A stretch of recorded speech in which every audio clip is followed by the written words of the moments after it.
Salut à toi et bienvenue sur ma chaîne YouTube. Je suis chez Camdem et aujourd'hui on va voir le top 5 des pays africains sur LinkedIn pour 2024. Mais avant de commencer, si tu n'es pas abonné à ma chaîne, je te suggère de le faire et d'activer la cloche de notification pour ne louper aucune de mes vidéos comme celle-ci. Tu es prêt? C'est parti pour le top 5. Alors à la cinquième position, on retrouve le Congo, Brazzaville, qui compte pour janvier 2024 200 000 utilisateurs sur le réseau social professionnel appartenant à Microsoft. Ce sont des données fournies chaque année par We Are Social et Meltwater qui donnent un aperçu global de l'usage d'Internet et des réseaux sociaux dans le monde.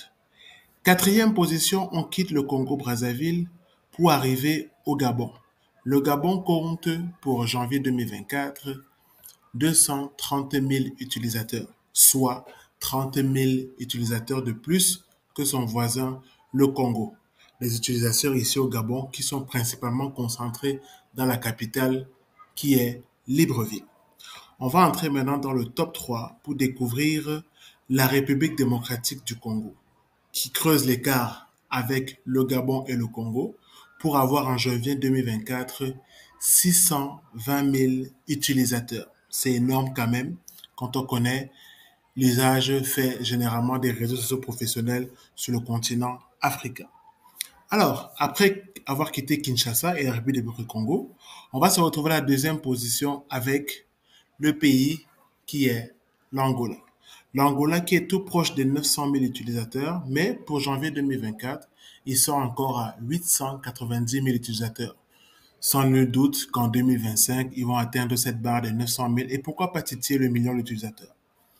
Et le numéro 1 en Afrique centrale sur LinkedIn en 2024, eh bien, vous aurez compris, c'est le continent, c'est le Cameroun.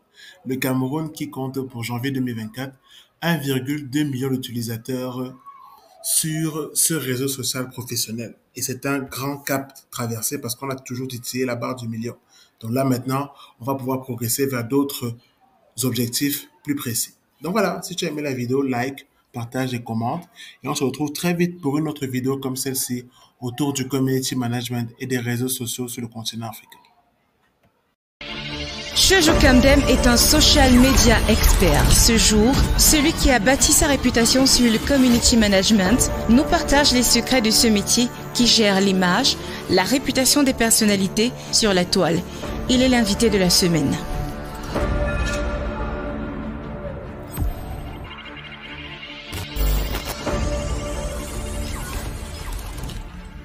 Alors, la définition standard, enfin l'une des définitions standards du community management, c'est un gestionnaire ou une gestionnaire de la présence et de la réputation d'une entité, donc marque, entreprise ou personnalité, sur les plateformes sociales, notamment les réseaux sociaux.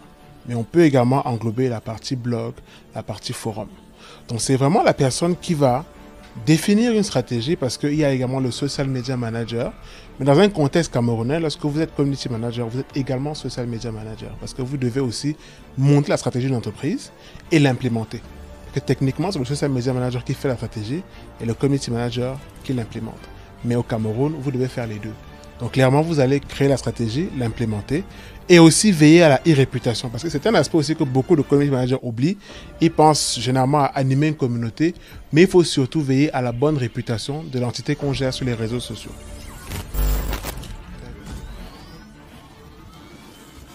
Alors, avant d'arriver aux compétences techniques, d'accord, je vais d'abord rester sur les compétences humaines. Parce qu'il faut savoir que quand on est community manager, on va parler à des gens. Donc on va animer une communauté comme je l'ai expliqué. Donc clairement, pour moi, il y a des qualités humaines qu'on doit avoir. La première, il faut être diplomate. Parce que vous allez discuter avec les gens, vous allez rencontrer des conflits. La seconde, il faut être empathique. Parce que généralement, les gens vont venir avec des problèmes, des fois très graves.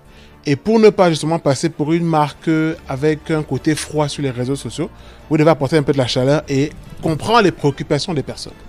Aspect empathique. La troisième chose justement, c'est de pouvoir avoir l'esprit ouvert. Parce que être un community manager, ça demande aussi d'être curieux et ça aussi le côté, la culture des réseaux sociaux. Parce que généralement, dans le domaine du community management, j'ai souvent envie de dire, la seule constante, c'est le changement. Ce qu'on va prendre, ce qu'on a pris en 2022, c'est pas ce qui va se passer en 2023. Actuellement, on est un peu bousculé avec l'intelligence artificielle qui bouscule un peu l'activité des community managers. Donc clairement, il y a des nouveautés, il y a des changements dans le domaine.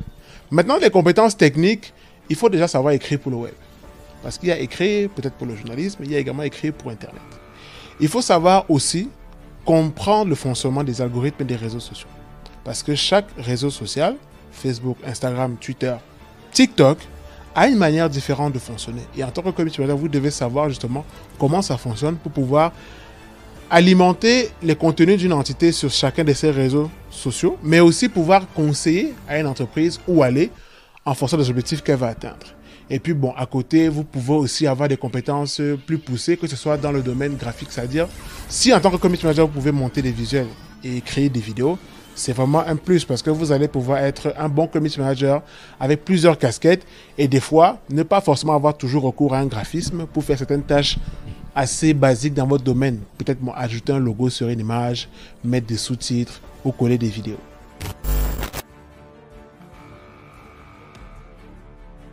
Alors, restreindre, moi je ne pense pas. Je pense qu'il faut réguler. C'est vrai que si on reprend encore le cas de TikTok, beaucoup de pays actuellement sont en train d'interdire l'application, mais sur les appareils des membres d'administration publique comme les gouvernements. Parce qu'il y a cette histoire d'espionnage ou de la chip. Mais bon, moi je pense qu'il faut plus réguler en fait. Ça veut dire que s'il y a une application qu'on estime peut-être dangereuse pour la jeunesse, pour les adolescents surtout, on peut se dire que de telle heure à telle heure ça ne passe pas. Parce qu'on sait que généralement les jeunes, c'est plus dans la soirée, la nuit qui sont addictifs et surtout qu'on a du mal des fois à se détacher du téléphone la nuit. Or là, on peut interdire ou du moins on peut restreindre l'application, peut-être de 22h à 6h, comme on le fait dans certains pays. On peut également pousser les gens à mieux s'informer à travers davantage de créateurs de contenu qui seront mis en avant. Parce qu'il faut savoir aussi que lorsqu'on va demander aux Camerounais est-ce que tu connais 5 influenceurs ou 5 créateurs de contenu qui te proposent du contenu utile, ils auront du mal à citer ces 5 personnes. En revanche, si on vous demande 5 créateurs de contenu qui proposent des contenus humoristiques, la liste peut aller rapidement à 20. Donc du coup, même déjà, dans nos choix personnels, on est poussé des fois à ces contenus ludiques. Mais on peut aussi, du moins les autorités, que ce soit même les réseaux sociaux, pousser davantage ces contenus utiles, des créateurs de contenu qui proposent des contenus éducatifs. On peut les pousser davantage ou en former davantage pour justement noyer un peu ce côté ludique qui a pris un peu le pouvoir sur les réseaux sociaux.